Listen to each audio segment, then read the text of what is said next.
mix of moral, political considerations and considerations of institutional design. Okay? Every institution has certain constraints, certain features. And we can learn from that about our likely expectations from it. So, since I only have 5 minutes and 40 seconds now, I'll just give a couple of examples. The easy one is national emergency. So we know, for example, that just as legislatures tend to fail in respecting human rights and civil rights and all sorts of important things when there is a panic and there is a national emergency, courts, we know, don't tend to do better. Okay? They usually follow suit. Rally to the flag, as the Americans say. But let's think about the most important issue, right? The protection of vulnerable minorities. So you think, surely that's an area where courts are likely to do better, because the whole idea is that if you leave it to majority decisions, you want to protect the minority, they're going to lose all the time. So somebody has to protect them. Okay, so it's not so simple for a whole bunch of reasons.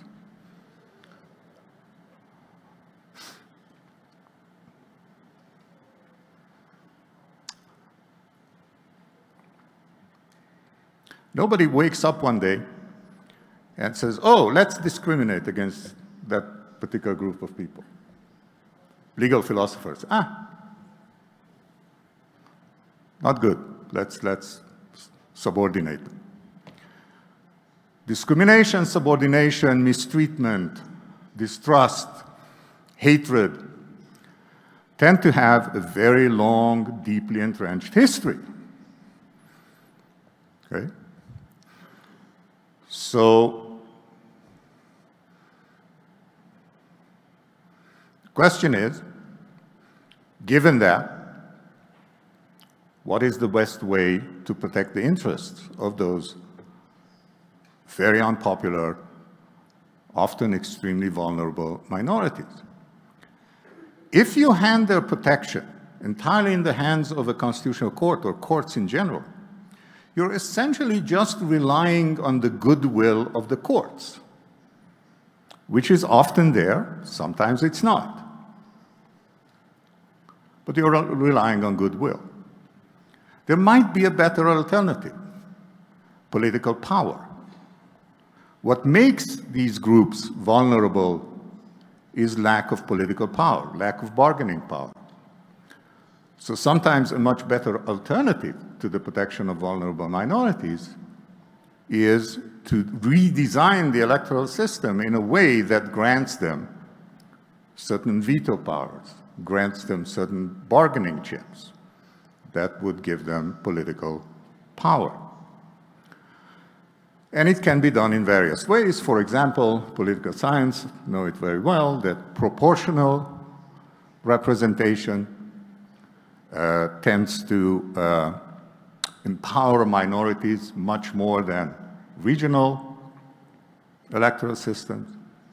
Of course, it comes with a cost, so there is a lot of balancing that needs to be done there, and so on and so forth. But the main point I'm trying to make is that there are alternatives, and some of those alternatives in different contexts might work better.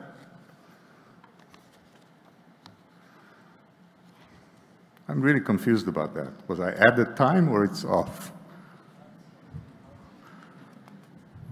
What? Okay. All right.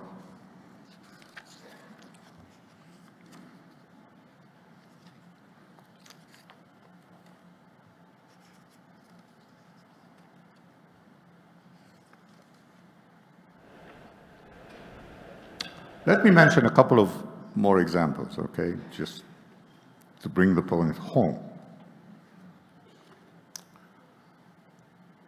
So quite apart from the concern with minorities and all of that, we know that one of the areas in which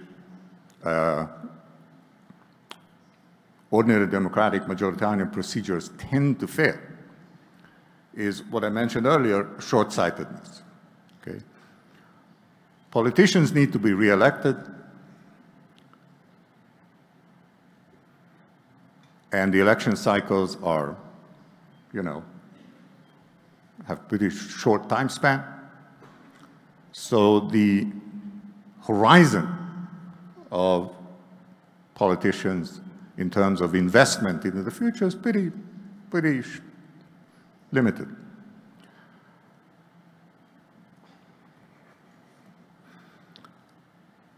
So we might be tempted to think, precisely because courts are not subject to democratic accountability, precisely because they are not in a position where they have to be re-elected and all that, they are likely to have a much longer horizon, and they are much more likely to be receptive to or enforce policies that have benefits in the long term that are not so short-sighted. And that, to some extent, might be true, but again, it's really a question of different subject matters and different institutional designs and limitations of information and capacity, institutional capacity. Because the type of issues where politicians tend to be short-sighted about tend to be fiscal, economic, allocation of resources, investments, financial investments, economic investments. Courts are not very well equipped to deal with these issues. There is no constitutional doctrine about it. There shouldn't be. And they often don't have the information and the resources to handle these issues. So even when the abstract rationale of this pre-commitment device applies, we can identify in advance certain issues where democratic procedures are likely to fail. And we can think in the abstract that since courts are not subject to democratic accountability, they might do a better job. There are many reasons to doubt that they would do a better job. Okay? So let me just end with one final comment, because at this point you might be puzzled and you think, why do we need these professors speculating about these issues without even leaving their office, probably? There's a lot of data out there. I mean, constitutional judicial review hasn't been invented yesterday. It's been, around for a very long time, and there is a huge amount of history out there in different countries, some of it going back hundreds of years. So why we can't just see? Let's look at the history of judicial review in the US, in Colombia, in France, in Germany, wherever, and try to figure out, have courts really done what we would have liked them to do and expected them to do? And of course we can do that. The problem is that the record is extremely patchy, is very difficult to interpret, and the data very conflicting. I mean, just ask, I don't know how many of you know, I don't know much about Colombian constitutional history for sure. Some of you might know much more on American constitutional history. Look at that and ask yourself how great a job the US Supreme Court has done in, for example, protecting vulnerable minorities over the years, over the decades, over more than a century. I think most of my colleagues from the US at least would say, not that great, not that great. It's a very patchy history. And in fact, the legislature has done a great job. If you look at progress on civil rights, human rights, on protection of minorities in the US, you will see that most of it is at a statutory level. Civil Rights Act, the Voting Rights Act, and a whole bunch of others. And in fact, we see that when there is a constitutional intervention on those statutory rights, they're not always for the better. So the record is extremely patchy and extremely difficult to interpret. And that's why we can you know, keep on speculating and have fun. Thank you.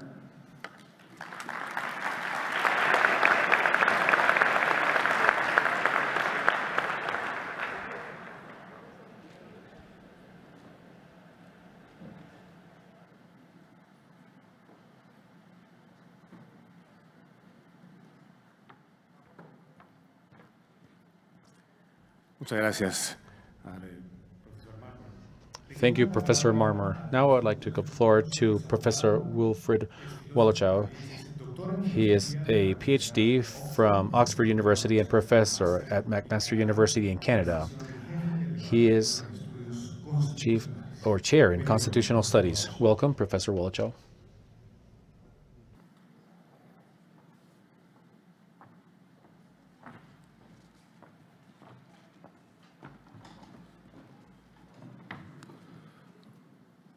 Well, I too would like to thank everyone for being here. I'd like to thank the Constitutional Court for arranging this wonderful meeting and all the help that the support staff has given us in making our visit here a memorable one. Well, I'm just going to read from my script. It's an attempt to deal with a particularly acute issue, which is the issue of whether judges make law in constitutional cases and what some of the problems could be if that is the case.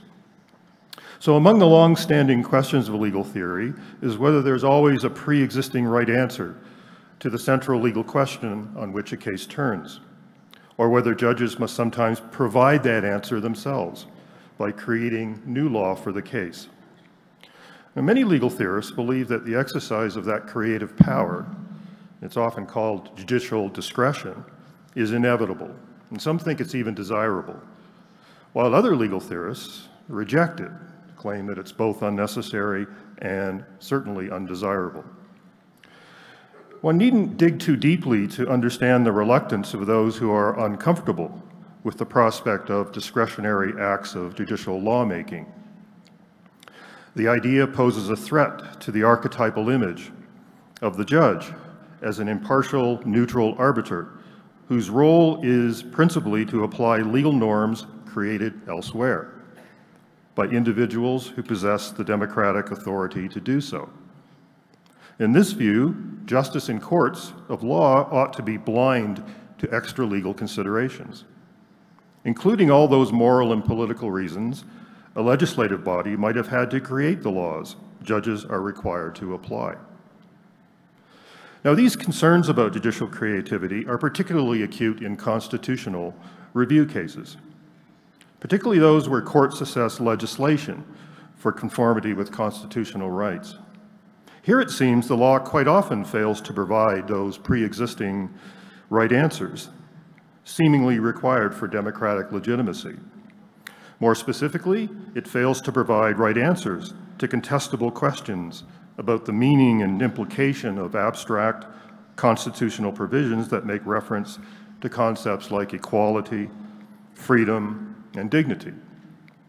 According to one influential point of view, these are contentious moral questions best dealt with and settled by elected legislators, not the discretionary decisions of judges.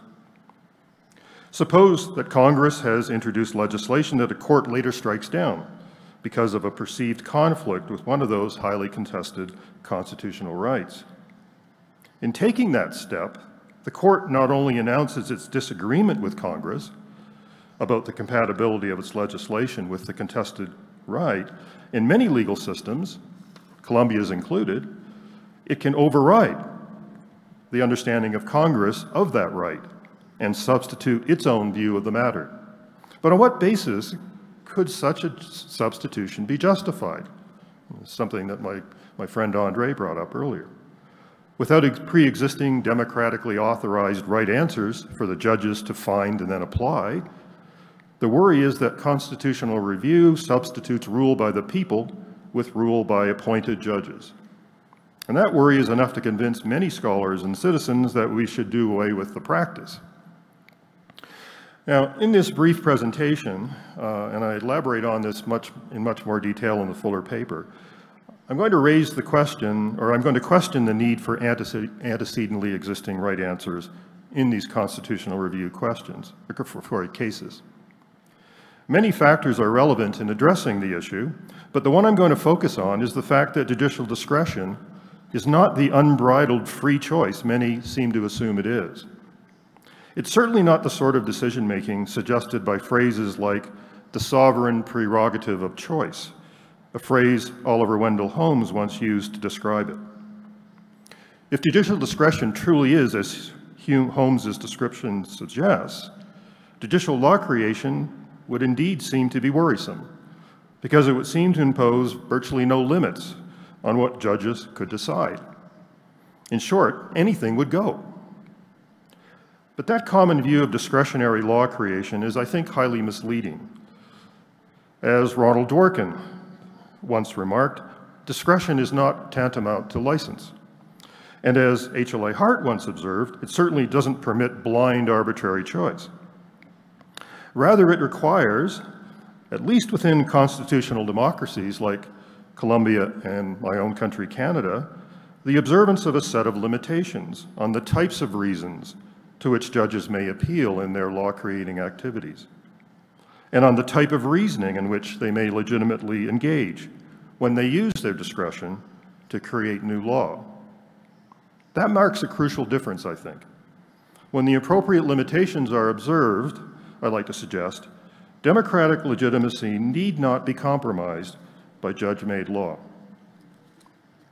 So what are the conditions of legitimacy? Well, I'm going to begin with two quotations. One from my all-time favorite legal philosopher, H.L.A. Hart, who once observed that, quote, judicial discretion, especially on matters of high constitutional import, often involves a choice between moral values. At this point, judges often display characteristic judicial virtues, the special appropriateness of which to legal decisions explains why some feel reluctant to call such judicial activity legislative. These virtues are impartiality and neutrality in surveying the alternatives, consideration for the interests of all who will be affected, and a concern to deploy some acceptable general principle as a reasoned basis for decision.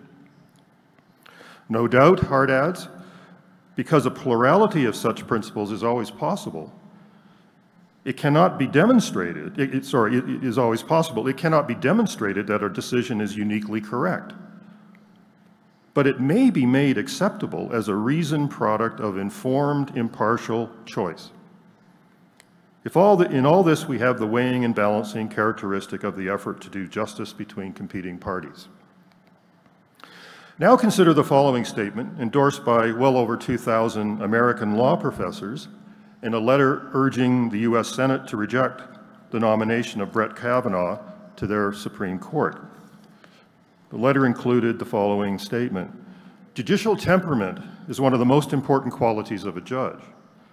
As the Congressional Research Service explains, a judge requires, quote, a personality that is even-handed, unbiased, impartial, courteous yet firm, and dedicated to a process, not a result. Now, those two passages serve, I think, as a useful starting point for uncovering at least some of the conditions of legitimate discretionary decision-making by judges in constitutional cases.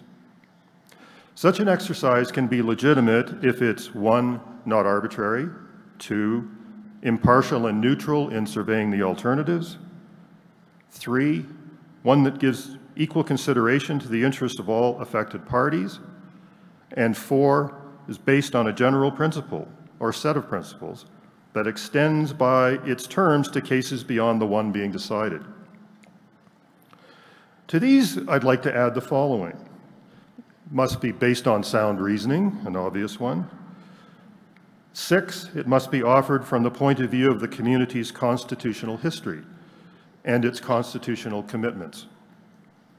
7, must be respectful of what philosopher John Rawls called the duty of civility. And last, but by no means least, it must be, condition 8, dedicated to process, not result. Now, time prevents me from commenting on each of these conditions, but I will say this much. To say that a discretionary decision must not be arbitrary, that's condition 1, is simply to say that it must be based on reasons. As philosopher Simon Blackburn notes in relation to the reasoned basis of morality, perhaps there cannot be laws without a lawgiver, but Plato tells us that the ethical laws cannot be the arbitrary whims of personalized gods. In short, even the gods must have reasons for the norms they prescribe to us. The same is true of decisions by judges in constitutional review cases. If a choice is to be made between one understanding of a constitutional right and another, reasons must be offered for that choice. That's pretty straightforward, but of course not any old reason will do. My fourth condition, that reasons must be based on a general principle, demands that the factors considered in making the choice extend beyond the case in question, the case maybe that gave rise to the review process. Faithful observance of this condition is one way to reduce the chances that entirely personal reasons are at play. If reason X is a good reason for a decision in circumstances C, then X is an equally good reason for that very same decision in any other case, real or hypothetical, in which circumstances C obtain.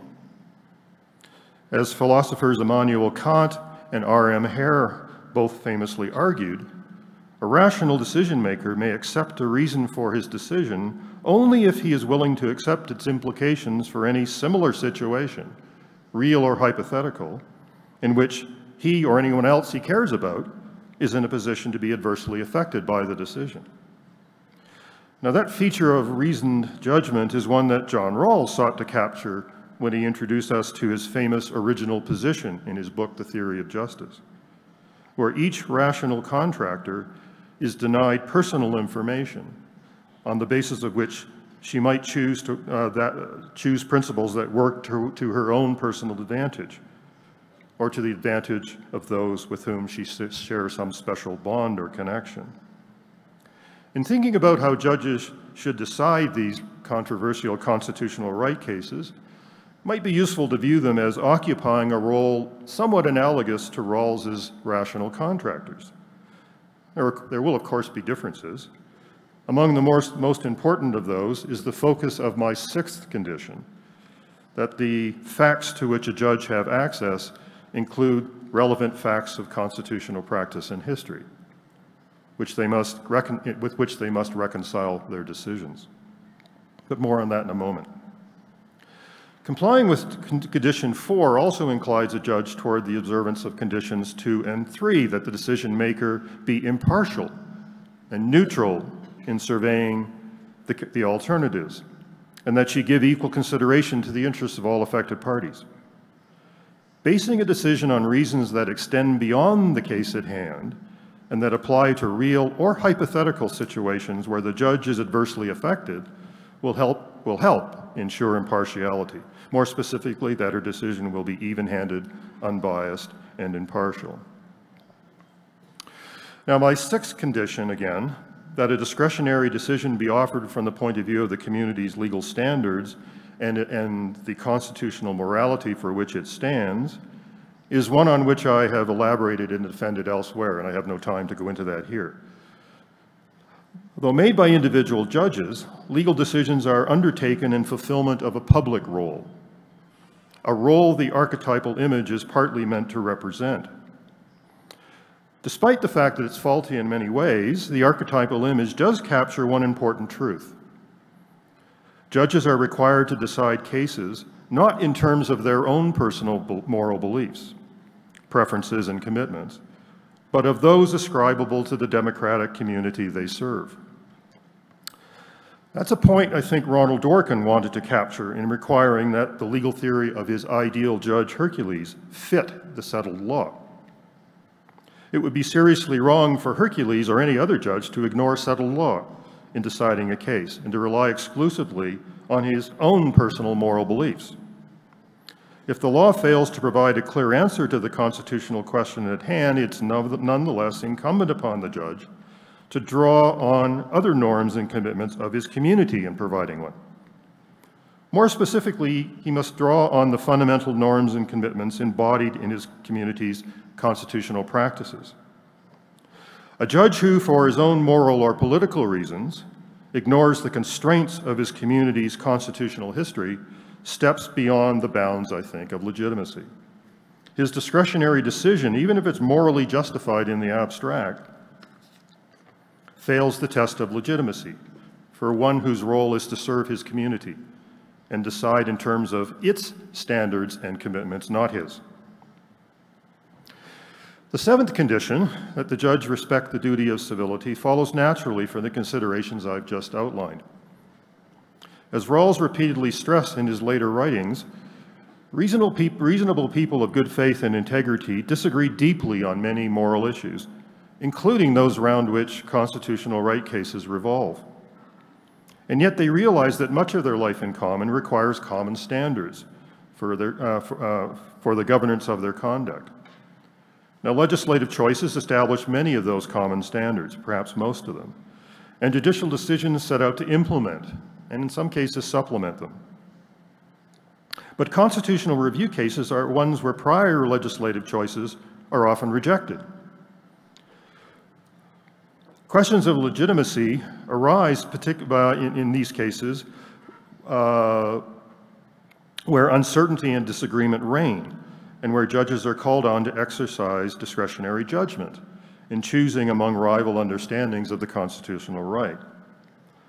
The seventh condition, in effect, reminds judges that their decisions set standards for their community.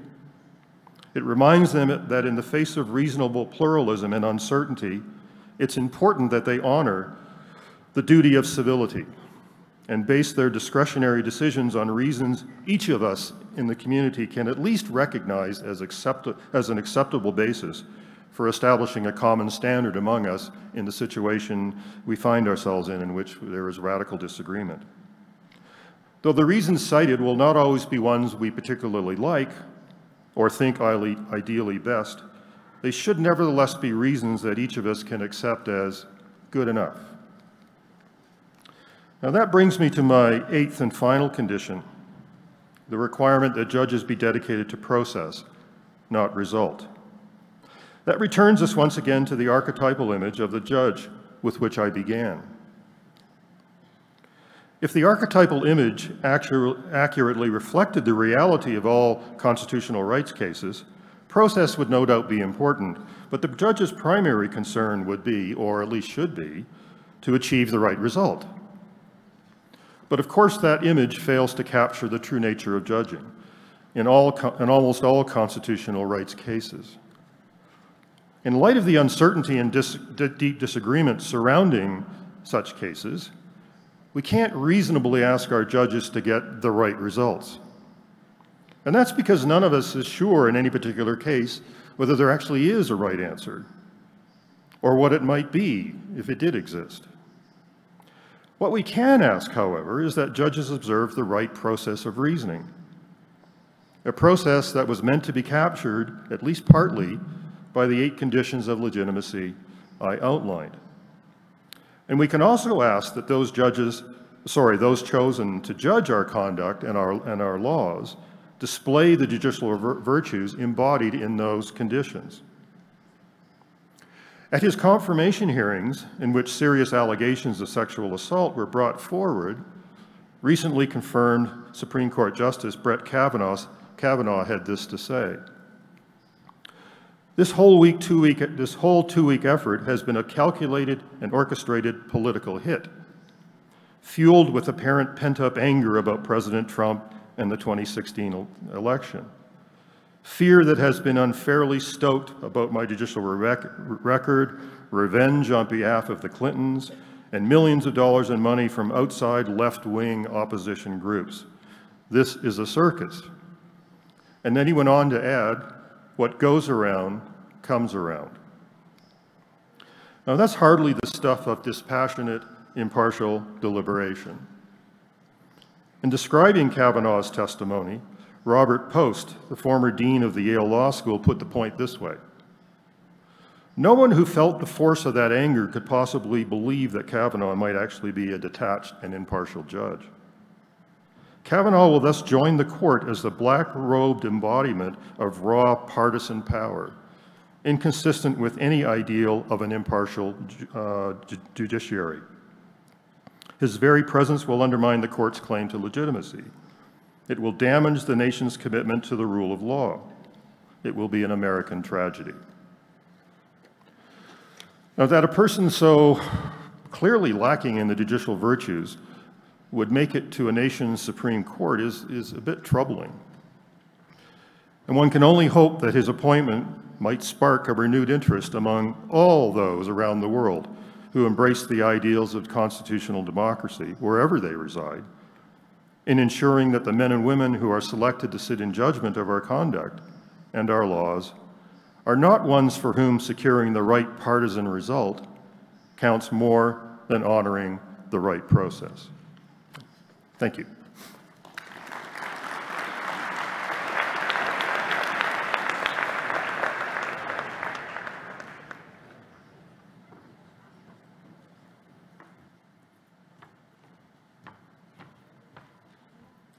Muchas gracias al profesor Walushow.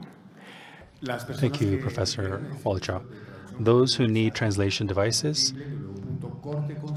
can log on to www.corteconstitucional.gov.co and you can register for that service. We now invite Roberto Gargarella. He's an attorney and a sociologist from Buenos Aires University. He's a professor of law at the University of Chicago and also at the Torquato Di Tella University in Argentina. Welcome.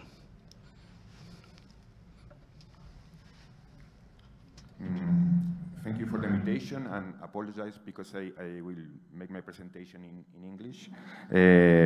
I'm very happy to be here, and congratulations for the organization of this conference. I want to present a paper which I call Dialogic Constitutionalism in Defective Democracies, and make some particular considerations about the Colombian Constitutional Court in the end.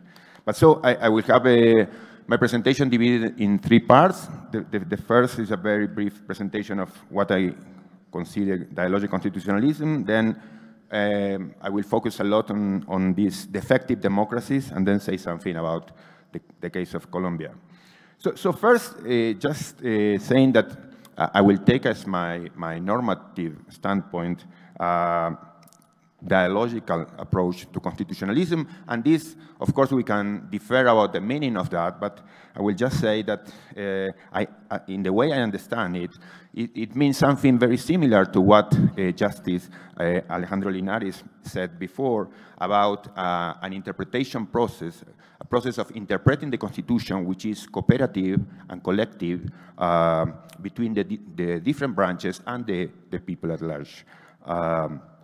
So basically, the idea that we have problems concerning how to interpret the basic principles of the Constitution, and we cannot but carry on an ongoing conversation about how to interpret those basic principles, and this is something that we have to do together. I mean, of course, from our different situations and our different responsibilities, but I think that's the basic approach.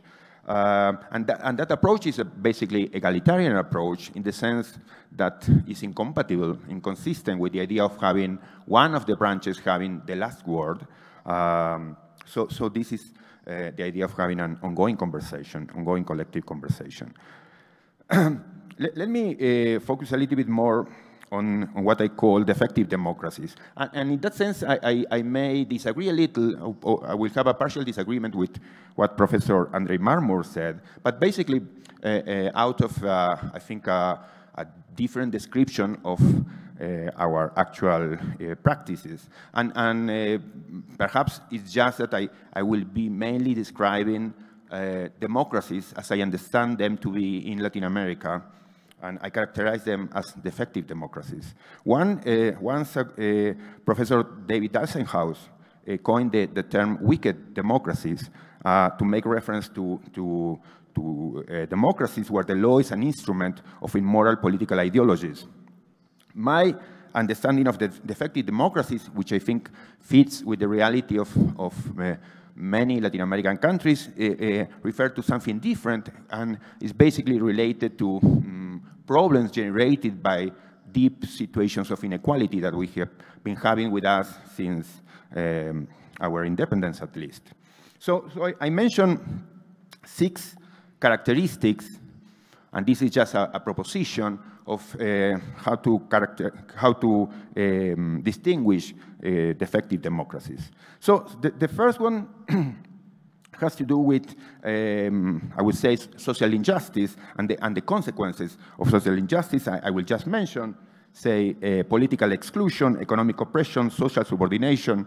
We know that Latin America has been and still is the most unequal region in the world, and that creates, I mean, that's a source of permanent social conflicts, and I will say something about that later on. But basically, we have our democracies affected by these situations of enduring, long-standing situations of social injustice. Second, I will mention what I consider to be the basic tension in our institutional system, which is the tension between the high democratic expectation and the high democratic demands that we have in our societies and the very limited opportunities for democratic participation that is offered by our institutional structure. So that, I think, is could be considered the origin of these situations of disenchantment with democracy, what's sometimes called the crisis of democracy. And it's a topic that in one way or another has been addressed by many theoretical political scientists. For example, I think about Joseph Schumpeter or Robert Dahl in the initial works, making references to the problems of democracies to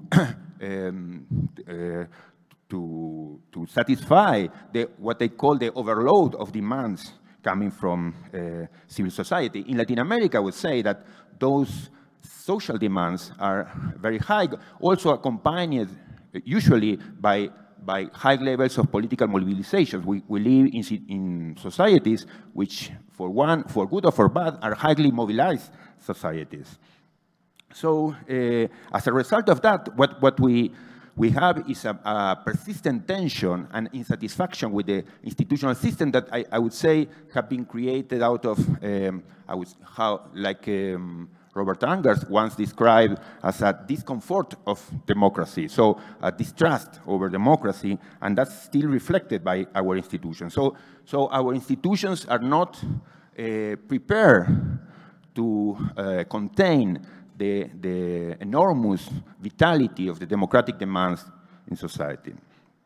Of course, I mean, I say democratic demands between quotes because we need to precise the concept. Third characteristic of these defective democracies, and I think this is also a very Latin American characteristic, but in general I would say it's not that we live in the irrational region of the world, but perhaps because of the levels of inequality, we are exaggerating some of the evils that we find in other areas of the world, also in the United States. But I want to make particular emphasis on this third characteristic, which has to do with the concentration of powers. By concentration of powers, I'm thinking about concentration of economic powers and concentration of political powers, and particularly in what my professor, Carlos Nino, once called hyper-presidentialist systems.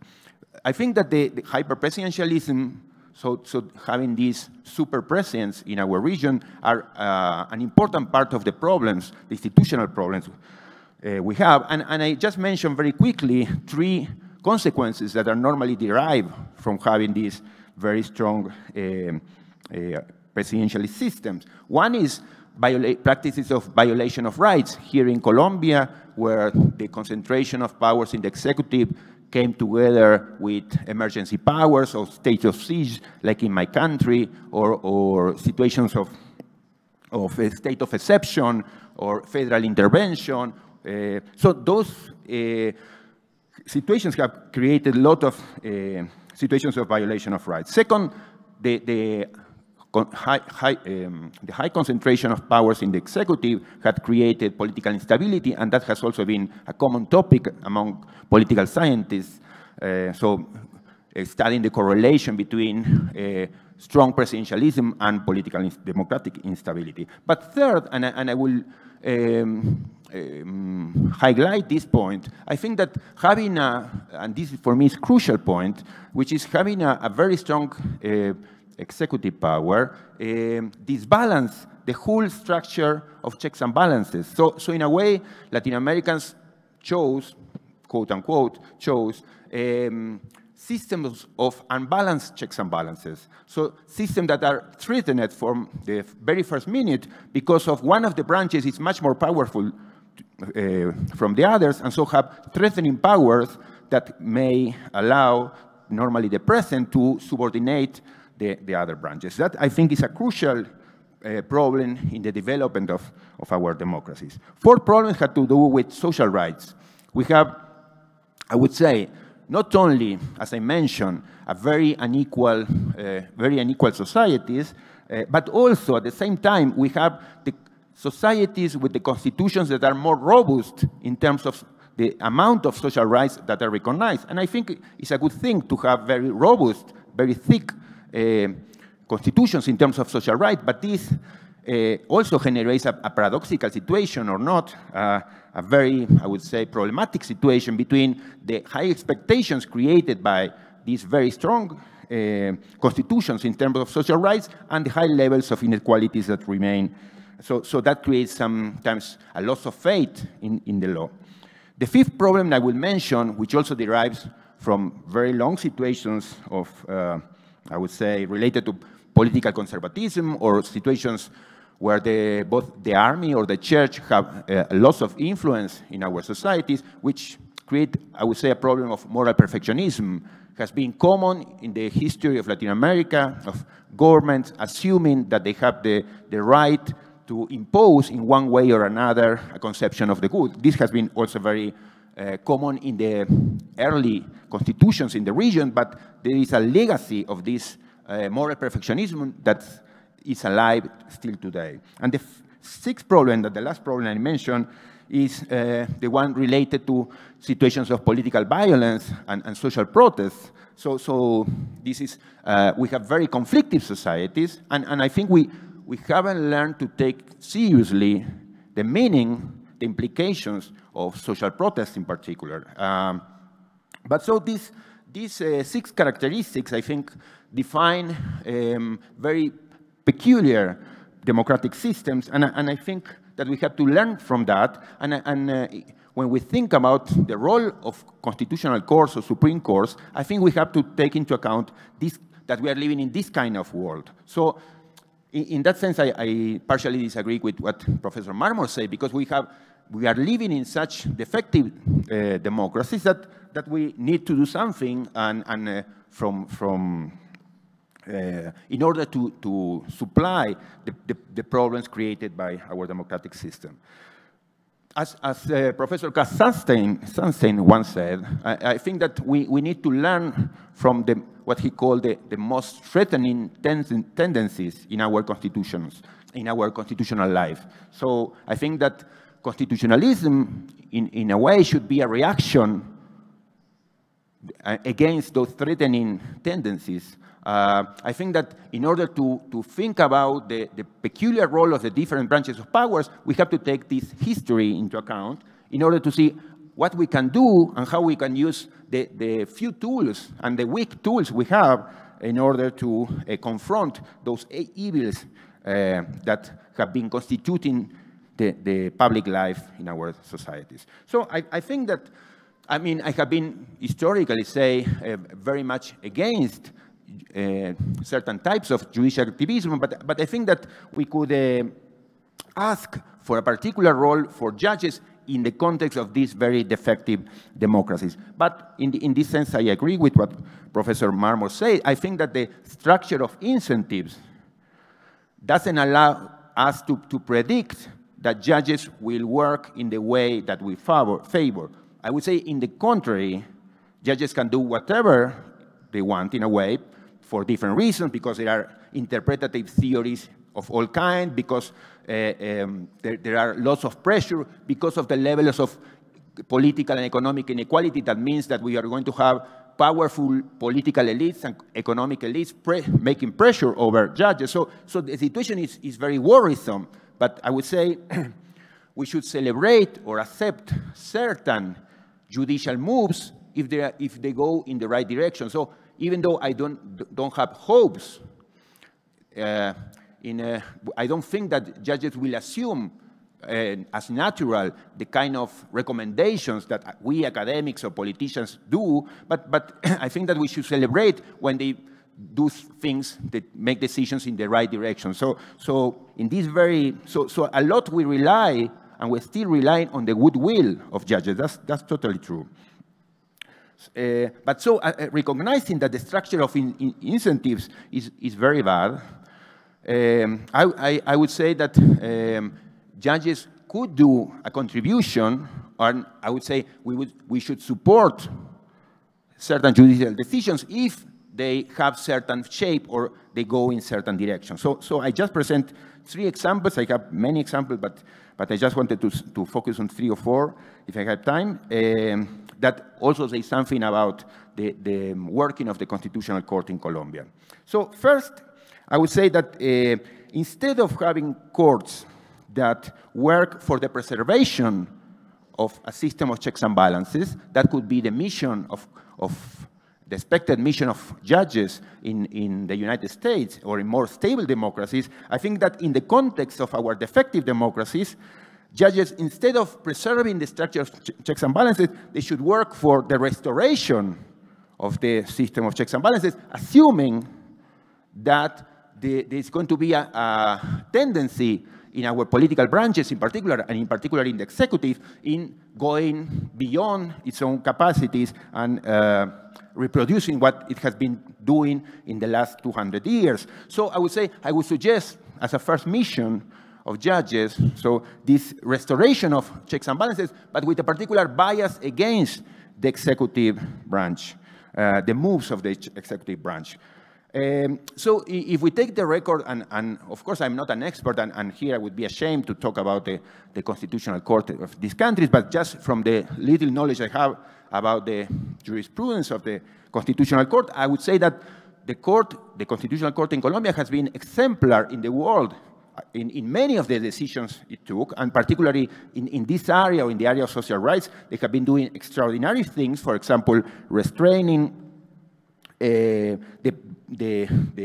ambitions of the executive in situations of emergency powers, for example, or, for example, preventing the re-election of President Uribe once. But I think that that effort, which has been magnificent in many occasions, is also ambiguous. And so there have been many decisions of the Constitutional Court, as far as I know, many of them creative, courageous, spectacular from my viewpoint, but also many other decisions recognizing the president, the right, or some other decisions recognizing the right of the president to be re-elected, or recognizing the scope of its powers in situations of emergency. So there is a lot to be done also in this area, which in general has been a good area for the working of the court. Second, I would say that courts should work not so much in the line recommended by Professor John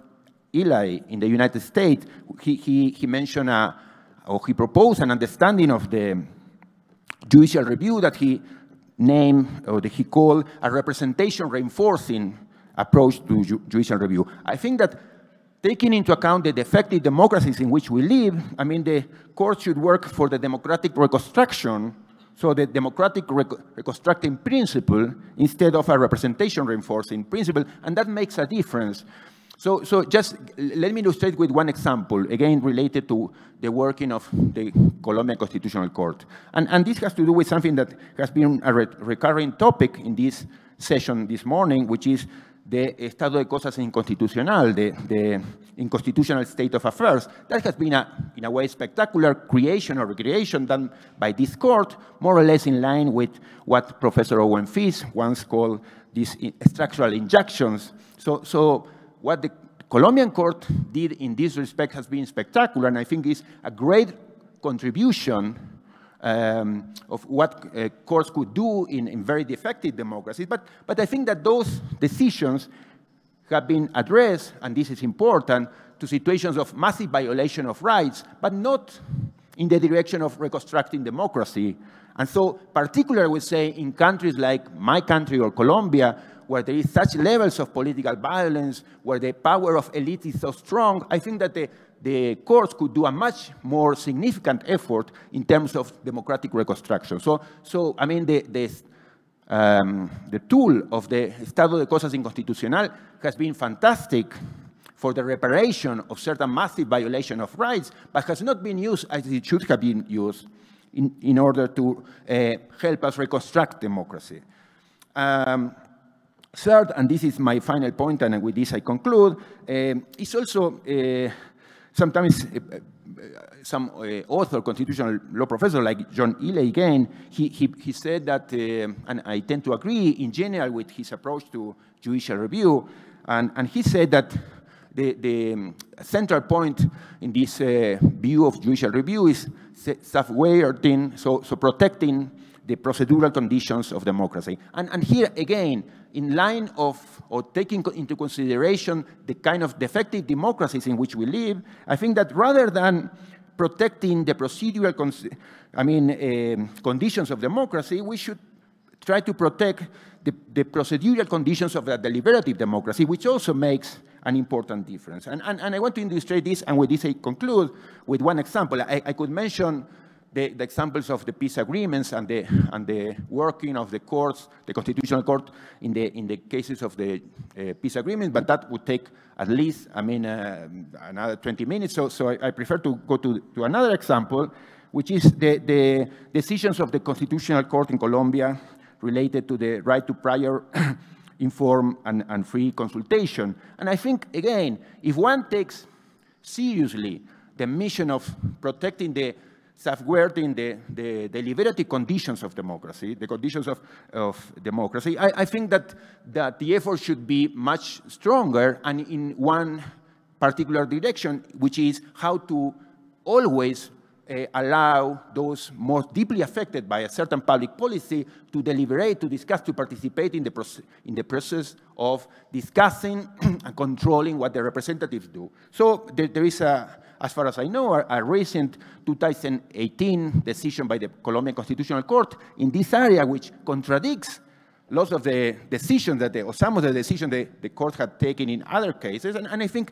again, it's an example of what a court should not do if the court wanted to take more seriously the mission of protecting deliberative conditions of democracy. So the basic point has been this, that we need to rethink, at least in Latin America, the role of courts and the role, of course, of the institutional system in general, how we understand the Constitution and the institutional system in general, taking into account the peculiar the kind of democracies in which we live. We live in very defective democracies, and I think that we should do our best effort in order to try to reconstruct our very much defective democracies. Thank you.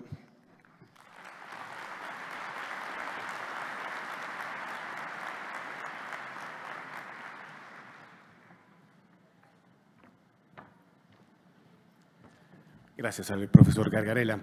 Quiero invitar ahora a la profesora Vicky Jackson, es abogada egresada de la Universidad de Yale, es profesora de Derecho Constitucional Comparado y Constitucional de la Universidad de Harvard, con la distinción de Thurgood Marshall Professor. Profesora Jackson, bienvenida.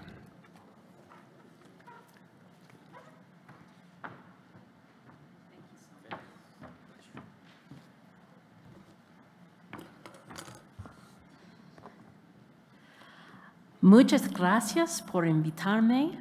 Para mí es un honor estar aquí en esta celebración del Corte Constitucional de Colombia, ahora en inglés, one of the most innovative and interesting courts in the world, especially in light of the challenges arising from the rising populist authoritarianism in some countries in the world.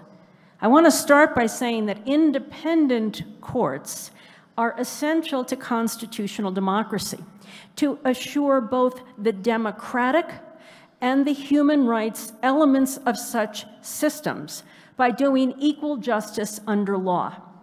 Courts that do not aspire to do justice and act fairly do not deserve the name court.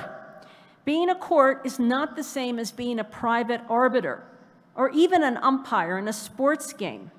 Courts perform a public function intimately associated with the idea of justice, often pushing their governments to do better in protecting rights. Granted, justice is an inherently contested concept, though I agree with Professor Wolochow, not entirely discretionary. Law must aspire to plausible forms of justice, and in interpretive spaces, courts should bend towards justice and the protection of rights. But doing justice under law is not the same as making a simple moral judgment.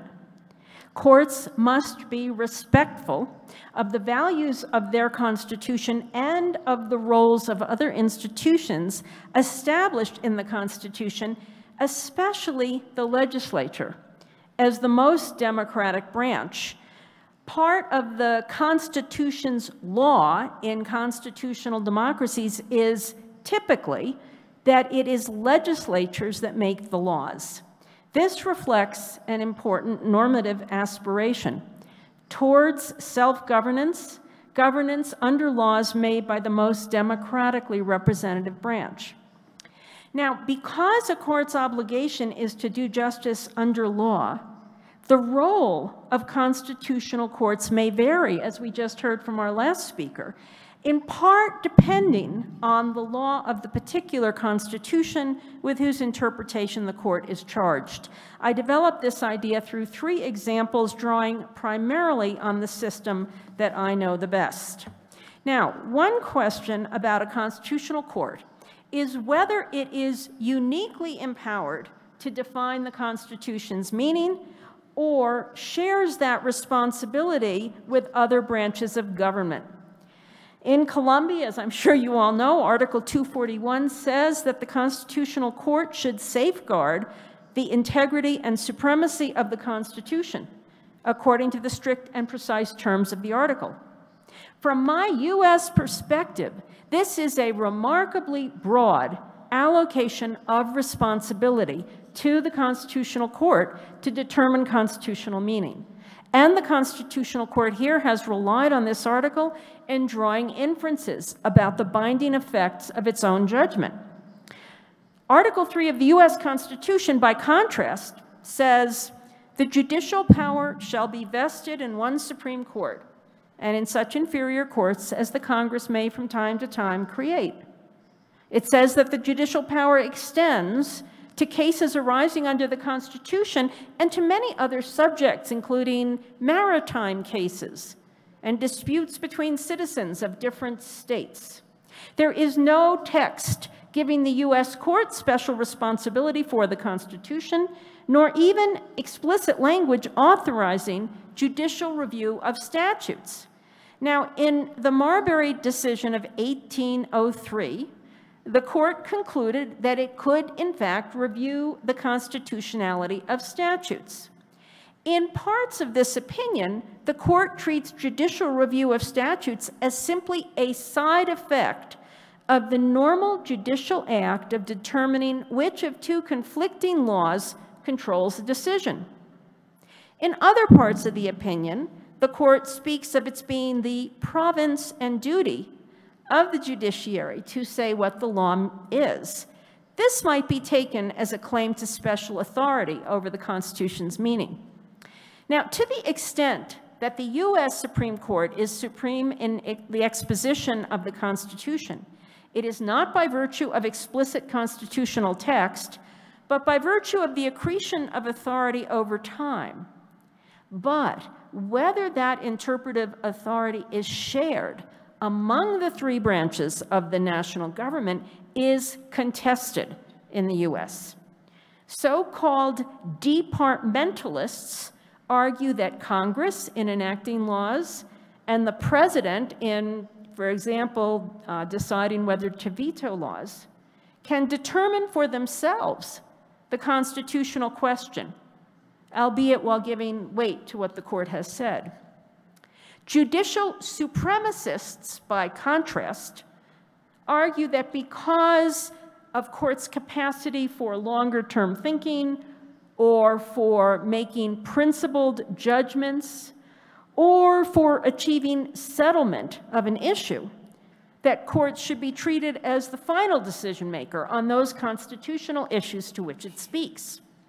4 years after the U.S. court invalidated racial segregation in public schools in Brown against Board of Education, the state of Arkansas suggested it was not bound by that decision because it hadn't been a party in the case. In rejecting this argument, the Supreme Court said the federal judiciary is supreme in the exposition of the law of the Constitution, and accordingly that it follows that the interpretation of the 14th Amendment enunciated by this court in the Brown case is the supreme law of the land, binding on all states. Now, in context, this certainly seems right. Arkansas was in open defiance of the holding of a recent unanimous Supreme Court decision. But some argue, could it really be that what the court said is the same as what the Constitution is? Taken too far, might this mean that the court couldn't overrule itself or change its decisions since it lacks power to amend the Constitution? Abe Lincoln, one of the great American presidents who presided over the American Civil War to end slavery, was a departmentalist. He thought that decisions of the court were binding as to the particular parties, but should not necessarily provide the rule of decision for legislatures or the president acting in their own sphere. The point here is that this is a lively and quite unsettled question in the United States, even though we're beyond 200 years into this Constitution. If you look at other jurisdictions like Canada, it has a notwithstanding clause that in theory allows the federal and provincial legislatures to enact laws notwithstanding certain constitutional rights for up to 5 years. So, point one, on the question of whether a constitutional court has exclusive or shared responsibility for determining constitutional meaning, the specific constitution may matter. Point two, another question is whether a court's structure, including its justices' terms, may bear on its role. The justices in the United States serve indefinite terms during good behavior. They have no mandatory retirement age. Removal from office has not been regarded as a constitutionally appropriate response to disagreement with decisions. Impeachment has been limited essentially to acts of a criminal nature. Some U.S. justices have served as long as 35 years. In contrast, many contemporary constitutional courts have fixed, non-renewable terms for their justices. In Germany, it's 12 years. In Colombia, I think it's 8 years. Staggered terms are sometimes used to assure that on a regular basis, justices will rotate on and off a court. And typically, justices are appointed or chosen by other constitutional actors. Here, I understand, lists are presented by the President, the Supreme Court justices, and the Council of State, and from those nominated, the Senate makes an election. In Germany, half the judges are chosen by the Bundesrat and half by the Bundestag. Now, what short fixed terms in such systems ensures is regular opportunity for inputs into the composition of the court from other branches of government, and through them, indirectly, from the democratic public. This might be viewed as one approach to reconciling the tensions between constitutionalism and democracy. That is, the possibility of regular input from outside the constitutional court into who sits on it. In comparison, a court staffed by justices sitting for indefinitely long terms might be thought to come in more tension with the democratic aspects of democratic constitutionalism. Now, this tension surfaces in the US around many issues, including legislative control of jurisdiction. Most of the Supreme Court's jurisdiction is appellate, and the Constitution says appellate jurisdiction is with such exceptions and under such regulations as Congress shall make. In a case called Ex parte McCardle, while that case was pending in the Supreme Court, Congress repealed the statute providing the route to appeal used in the case. This was clearly an effort to prevent the court from declaring the underlying statute unconstitutional, as most people believed it would. But the court upheld the jurisdictional repeal, said we can't decide, we don't have jurisdiction. Parts of its opinion spoke broadly of Congress's power to limit the appellate jurisdiction regardless of its motive. Other parts of the opinion left open the possibility that Congress only had the power to determine how appellate jurisdiction was invoked, but not to exclude it altogether. And the meaning of this case, decided in 1869, is debated to this day.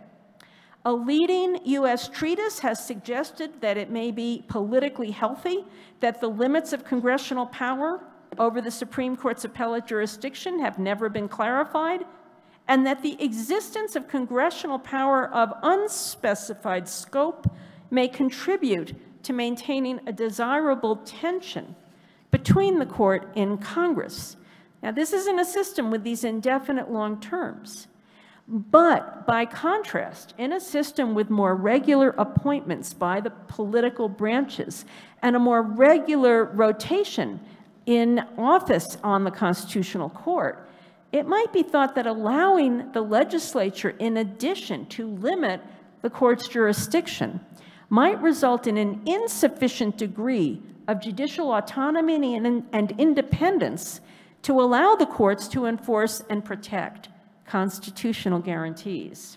So my second point is that structures like terms and methods of appointment may bear more broadly on a constitutional court's relationship to the political branches. Finally, the need and justification for a doctrine of unconstitutional constitutional amendment may vary depending on the original Constitution and its amending procedures. I know there's a whole panel on this later, so I'm going to touch on it very lightly. All right, if the original Constitution is autocratic or authoritarian in character, a court bending towards justice should lean towards allowing amendments that move the polity towards rights-protecting democracy.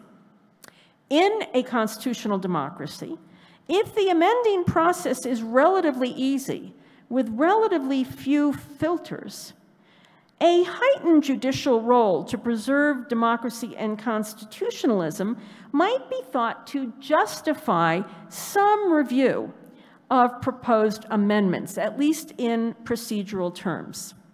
Now, I'm going to come back to this in a minute. Now, in the US, Article 5 of the Constitution establishes a very rigorous amending process. 2/3 of both houses of Congress, which are elected on different timetables, must agree on the language of a proposed amendment. The amendment is then sent to the 50 states and must be ratified by the legislatures or special conventions in 3/4 of those states. This is a tough process. It is likely to ensure multiple places of deliberation over time and strong supermajority support for amendments that get through that process. Under these circumstances, I think there's much less room for a substantive unconstitutional amendment doctrine. The rigor of the amending process makes it less likely that truly bad amendments will be enacted, and a court's ability to enforce a judgment of unconstitutionality may be quite limited when an amendment has so much democratic support, at least absent some very strong textual basis for concluding that the amendment is unconstitutional and that the court may so declare. A different analysis may apply where there are less strong filters on enacting amendments. Democratic self-government is based on the idea that the best and most normatively justified guide to social values and welfare is that of the people in the society. But we know from experience that people may be swept up by temporary passions or take an unduly short-term view. Amendment procedures that are dependent only on a single parliament's vote do not provide as much opportunity for deliberation and democratic filters as procedures requiring, for example, multiple layers of legislative approval. The normative idea of constitutions as a framework for both democracy and rights may justify a more active role for courts in promoting thinking about and deliberating on and discussing amendments. It is perhaps thus not surprising that the basic structure doctrine emerged in strong form in India, where most amendments can be enacted by the parliament. Now, some constitutions provide different procedures for amendments and expressly or by implication associate those different procedures with different kinds of amendments. In the state of California, which has a population of about 39 million people, an amendment to the state constitution may be proposed by several methods, including a request for a majority vote referendum on a text drafted and supported by a very small percentage of voters. But under the state constitution, a revision, so-called, of the Constitution can only be made based on a proposal put forth by the legislature or by a convention called by the legislature, and it would then need to be voted on. The California state courts have developed a substantive distinction between the procedures for revision and the procedures for amendment in a form of review that I call substantive procedural review. This approach allows substantive considerations of the centrality of a proposed change to the existing constitutional structure to inform the decision of which procedure is appropriate to enact the particular change. It does not have the effect of an eternity clause in trying to block forever a proposed change, but it channels certain proposals for change into more deliberative forums. I conclude here with the larger point I've tried to make in this talk, that the proper role of a constitutional court, once one gets beyond the idea of a basic commitment to doing justice under law, fairly and impartially, may depend not only on large normative questions, but also on what the Chief Justice this morning referred to as specificities. That is, specific aspects of particular constitutional texts and structures. Thank you.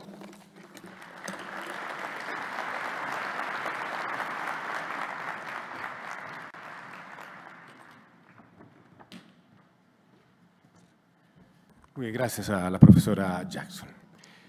Quiero invitar ahora para que nos acompañen aquí en la tarima a la doctora María Clara Jaramillo. Ella es abogada de la Universidad Javeriana y es la actual directora.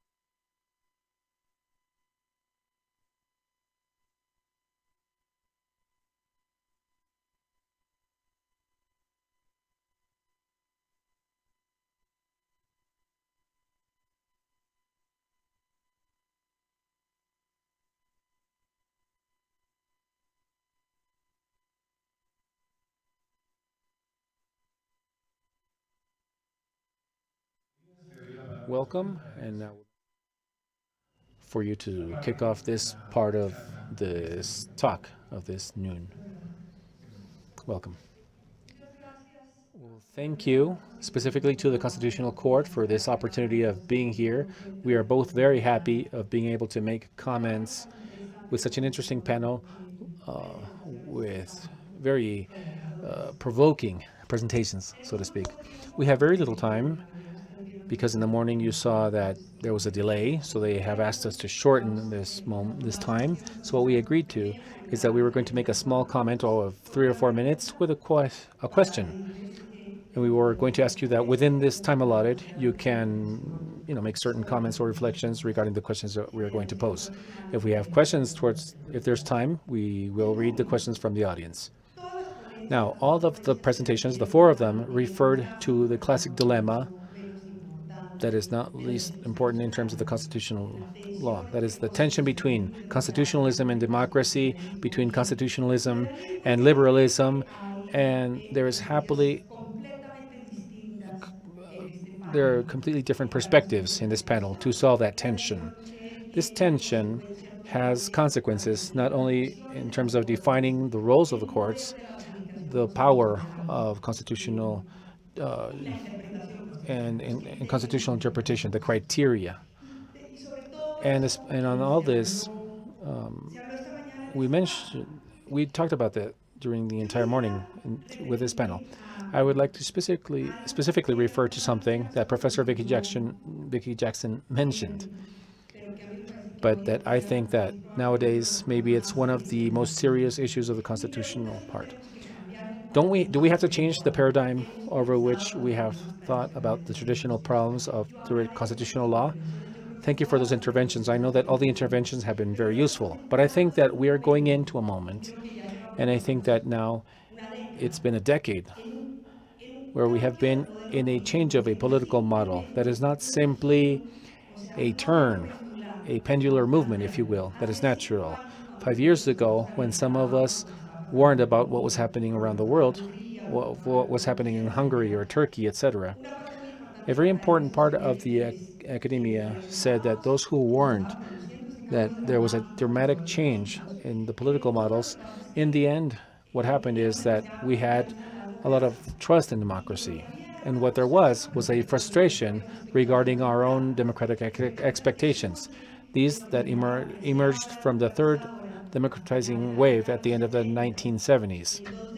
In 2 very powerful decades of reconstruction of constitutional law and reconstruction of democracy in the world. That is, the 80s and the 90s are incredibly vigorous in terms of the reconstruction of constitutional law around the world. So when some of us started to say, well, something strange is happening here, this going back in time, it's not that normal pendular movement. They accused us of creating too many alarms. And I don't think today anybody doesn't agree with what is going on in Africa, in Asia, in Eastern Europe, and Latin America, and in the Americas, in 21 countries around this region, either have authoritarian regimes that were democratic at the end of the 70s, with serious problems with democracies under construction that were weak, that were non-equal. But there was a democratic proposal. Half of them have either authoritarian regimes, such as Venezuela, Nicaragua, or authoritarian presidents. So the question is, if in this context, we don't have to change the way, if constitutional law doesn't have an obligation to be thought about in that same context. If in principle, I have profound criticism regarding the way to solve the tensions between constitutionalism and democracy, completely in favor of democracy, believing that, of course, democracy as it took place here is capable of solving all the inclusion issues in this deliberation. Now I definitely have deep questions because in these last 10 years, these have been the counter-majoritarian organs that have resisted, that have pushed back that process in terms of democratic dissolution. In Colombia, the Constitutional Court guaranteed alternance. In Brazil, all hopes are the federal system. In the U.S., it's in the courts.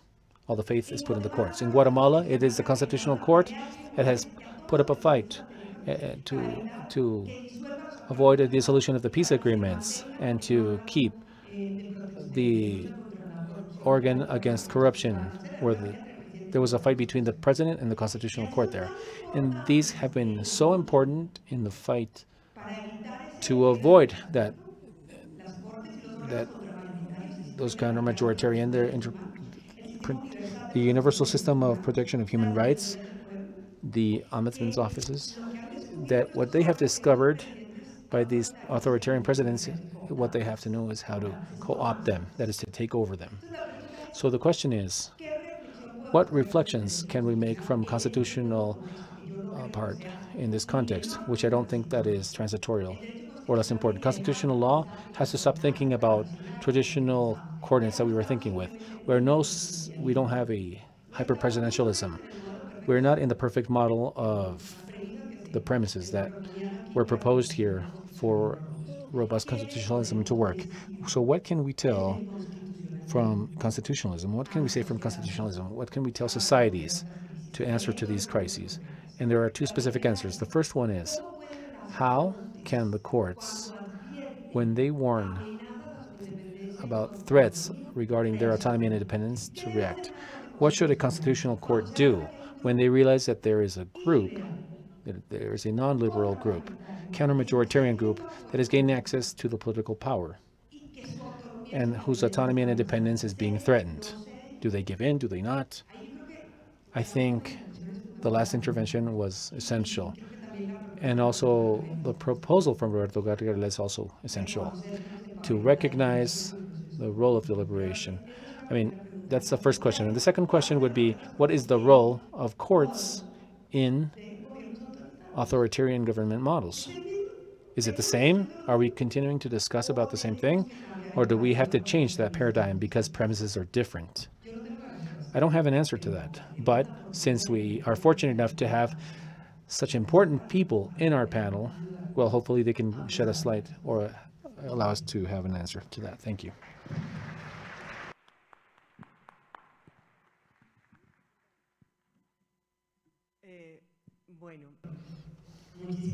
Well, thank you very much to the Constitutional Court, and thanks very much to all of you. Once I told the rector of the university that what I can say that I am is a Democrat, and I feel with a democratic heart. I feel completely happy because by seeing all this room full of people and to be united around democracy and democratic construction is wonderful. I would like to especially recognize the president of the Constitutional Court, Mr. Linares, for having invited the mayor of Bogota, because I think that he had a very provoking presentation that is essentially what this is about. Up to what point does the court and the other democratic entities, up to what point? Where do we play with those limits? Where do we trace those lines that are so difficult to trace? So I was making a reflection while I was listening to the very important presentations made by the professors. All of this requires a deliberation process, in the creation process, in the process of reform. And in this deliberation process, how do you also imagine, in this context where the dean has shown us about the world context, and she has called us to reflect, to know if there's a change in paradigm, if a change in paradigm is needed. How do you imagine that change in paradigm to be somewhat consequential with the question made by the dean, and not to move far away from that? How do we build it? How do we build it with the other democratic agencies or institutions? How can we invite the legislative? How do we invite the executive even? Because the mayor made us reflect, because they are also guarantors of fundamental rights. And to apply a fundamental right is not easy. There is always 1, 2, or 3 options. And in those moments is when we have to go into a deliberation process to, as Professor Habermas told us, to be defeated by the best argument.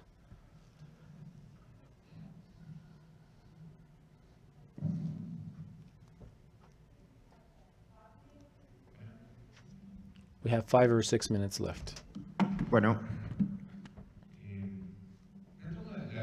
Let me continue with the question that Catalina Botero asked. And I think that, yes, indeed, she mentioned something very important about the role of courts in these situations.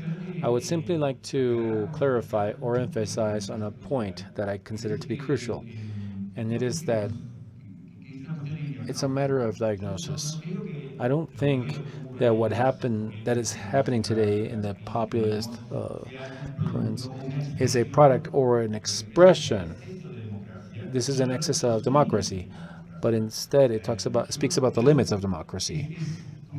So it's crucial to see what our diagnosis is, to see how we can solve it. I don't think that what we are living through or going through is a wave of a democratic excess, but instead a ratification or confirmation of the huge limits that our democratic possibilities have. Let me give you a few examples linked with cases that we know of. The plebiscite for the peace agreement here in Colombia, or the Brexit, yeah, that one too, but the ratification of constitutions in some countries around the region, Bolivia, etc. If we have, as it happens in Bolivia, a constitution with 418 articles, and then you have an opportunity to ratify that constitution in a plebiscite, the only thing that you can say about those 418 articles is yes or no. That's a lack of respect to democracy. That is not an act of democratic expression. So you didn't have the time or the possibility to think, to gather information, there is no single tone that you can include to this. What's more, with a peace agreement here, if there is a voting for a peace agreement, let's put 200 pages of a very complex agreement with interesting clauses, with interesting problems, with many that I completely agree to, and others I think that I am completely against. In a process that has been done in a hurry, if you can only say yes or no, well, that's a lack of respect, and it's not an expression of, look how democracy fails. It's the impossibility of speaking out, of expressing yourself. We can't establish tones or say yes to this or no to that, correct this or not, or improve this or not. I think that's a trait of our times. In the name of democracy, decisions are imposed, and then they tell us, look, notice how the people have failed. The people don't know. The people don't understand. Let's see how we can escape. Let's see how we can elude this. And let's think about counter-majoritarian controls. I fully share, and in my presentation defended that, well, indeed, under these situations of crises in the institutional system, courts can have a very interesting role in terms of helping us to rebuild, but because we need more democracies and not less democracy. So I think that the question that Catalina asked is crucial, but we do have a difference in terms of diagnosis. I think the problem is not the democracy excess, but the lack of opportunities in democratic dialogue.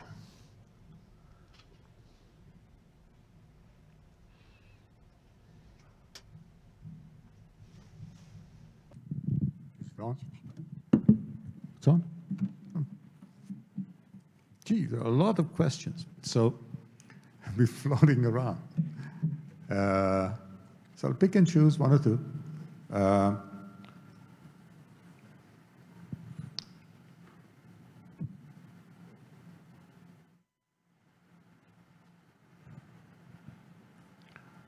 have to say that I've been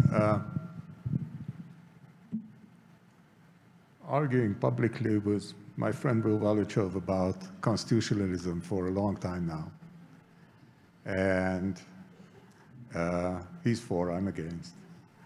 I've been still am much more skeptical about robust constitutional regimes as the kind of fix-all solution to the ills of democracy. There's no question that democracy is far from perfect, but I think that there is too much faith in constitutional courts and constitutional litigation and constitutional procedures.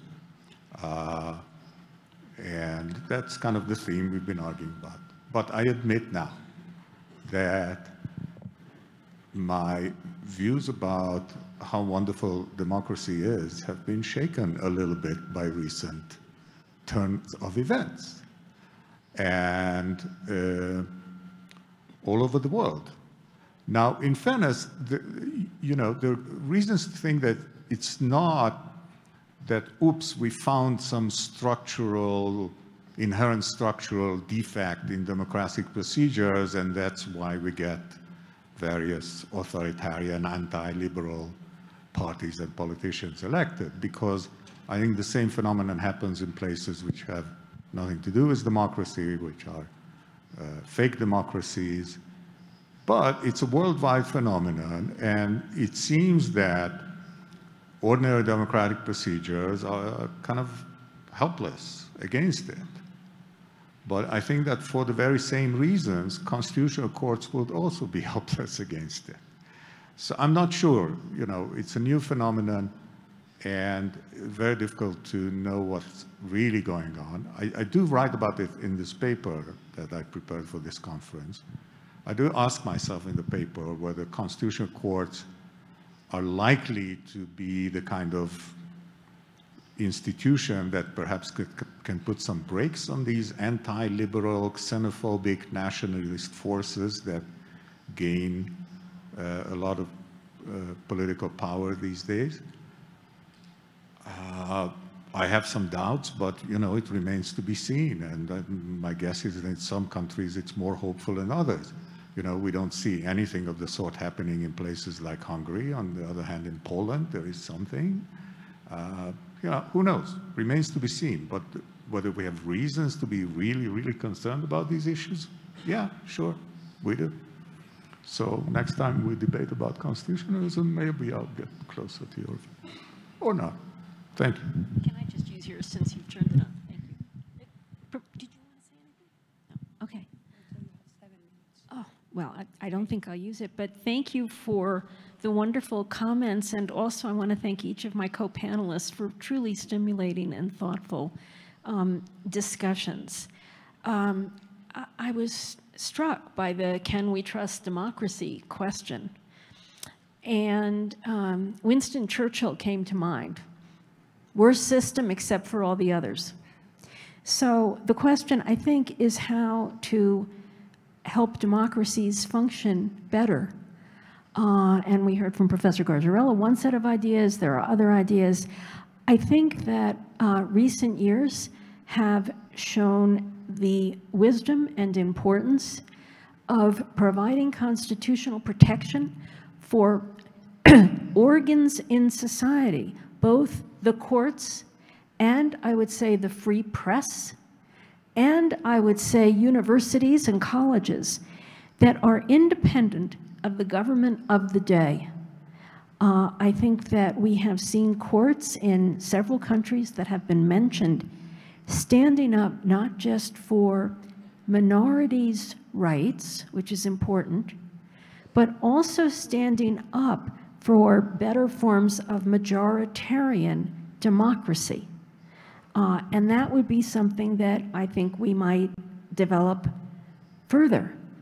But what I see when I look around the world are a simultaneous set of attacks on independent courts, on the free press, in my country at least, and in Hungary, on universities. And what ties these together is their structural independence from the government of the day, an independence which is very important and also fragile.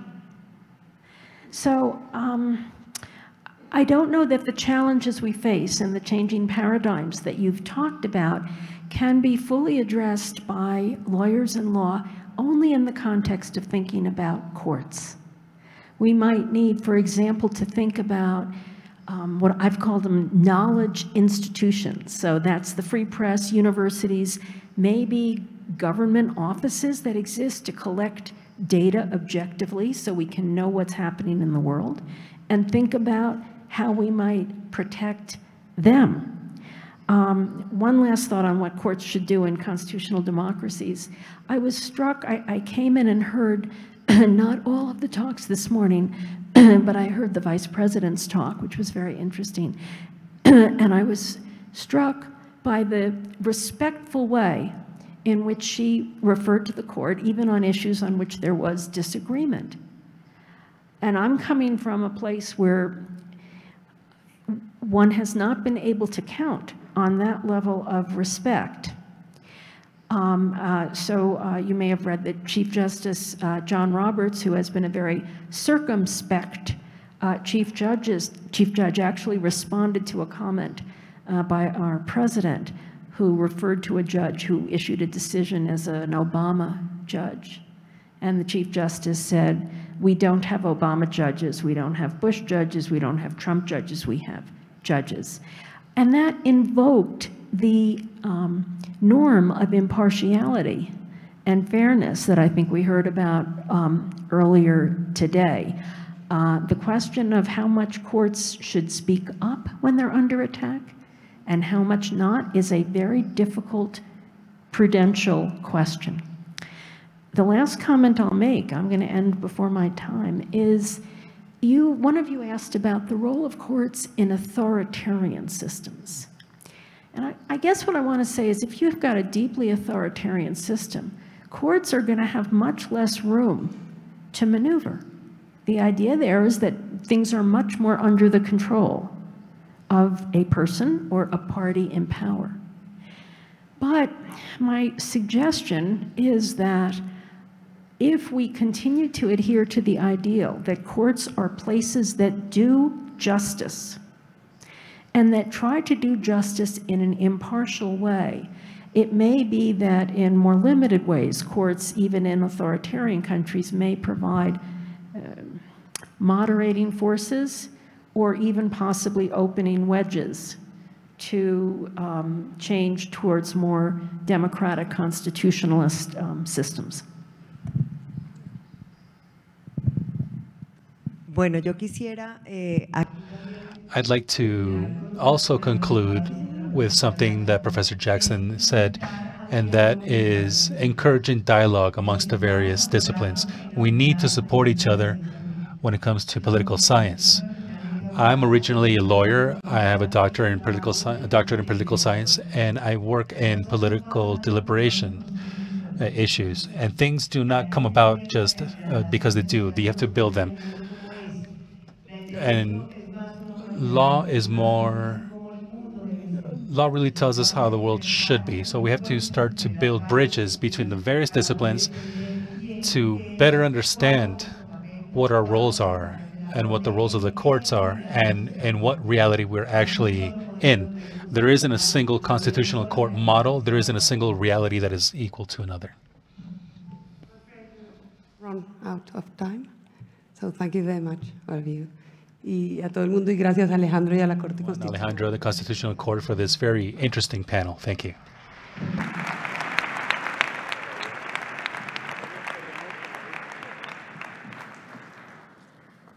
Muchas gracias Thanks to the presenters, our special guests to this panel.